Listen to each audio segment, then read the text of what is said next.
Kelly met Alan 25 years ago. They often rode the same train to work at the same time. For a while they were exchanging interested glances.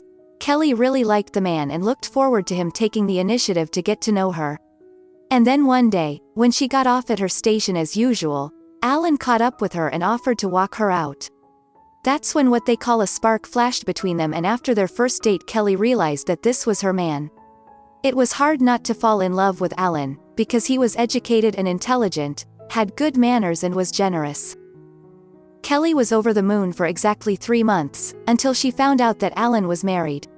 The man told her himself. He sat in her living room and, looking deeply into Kelly's eyes, told her how he fell in love with her like a boy, how he only wanted to be with her, how he feared that by confessing he might lose her.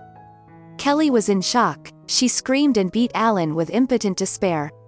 She did not want to share her lover with another, she did not know how to go on living, and she was unbearably painful to know that when he is not with her, he is with his wife. But Alan wasn't an official for nothing. He was eloquent and his persuasive skills were perfected.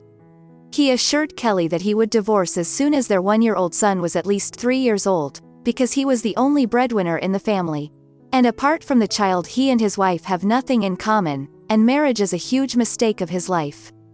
Kelly listened carefully to his honeyed words and believed that his wife is a fate-given test of their love, and she was willing to wait for the sake of their beautiful future.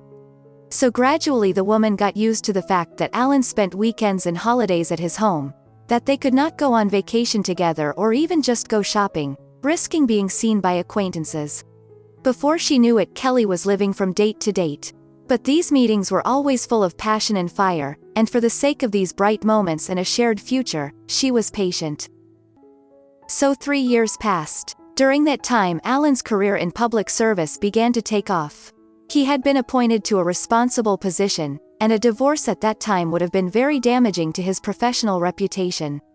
Of course, Kelly could not allow that, because she sincerely believed in their future together, and to hurt him was to hurt herself. In addition, charming Alan often told her that Kelly was his talisman and that he had achieved everything thanks to her. 3 years later, the woman found out she was pregnant. Kelly thought that the news will encourage her beloved man to divorce his wife. But she was wrong. Alan insisted this time too. He said that he really wants Kelly to give him children, but now is a very bad time, and in a couple of years when they finally got married, Kelly will give him a daughter. Kelly agreed with her lover sadly and grudgingly, as she had all these years before. But Alan's daughter was born by his wife. When Kelly found out about it, she gave him a scandal for the first time since they had known each other. She screamed in rage that he was lying to her, saying that he wasn't sleeping with his wife and that they were just roommates. Alan tried to make lame excuses, but Kelly finally told him it was over between them. It would seem that the woman should have had an epiphany and realized for what and with whom she had wasted the best years of her youth.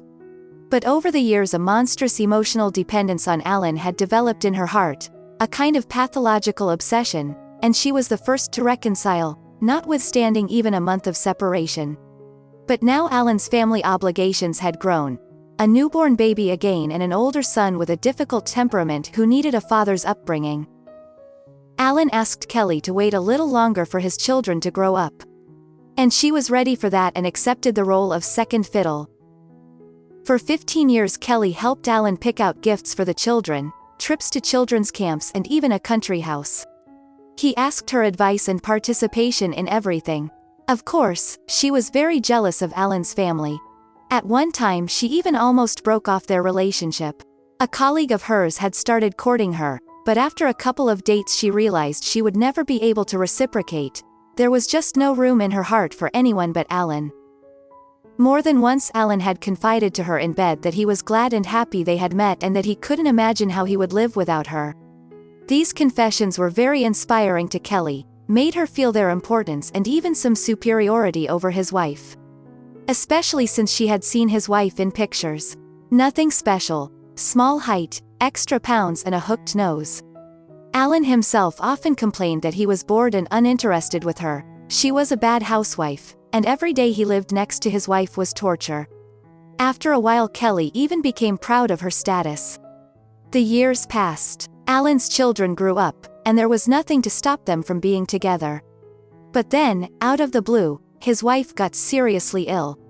Leaving at such a time would have been a betrayal of the highest degree, and Kelly herself was well aware of this and continued to wait.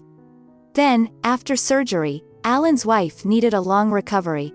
By that time Alan had already become a grandfather twice. Taking care of his wife, children and grandchildren all began to take up a lot of his time, and meetings with Kelly began to occur less and less frequently.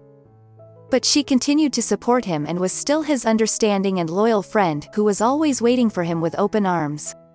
Kelly will probably believe for a long time that one day Alan will come and stay with her forever, perhaps for the rest of her life. Dear friends, I hope you enjoyed this cautionary story and wait your comments about it.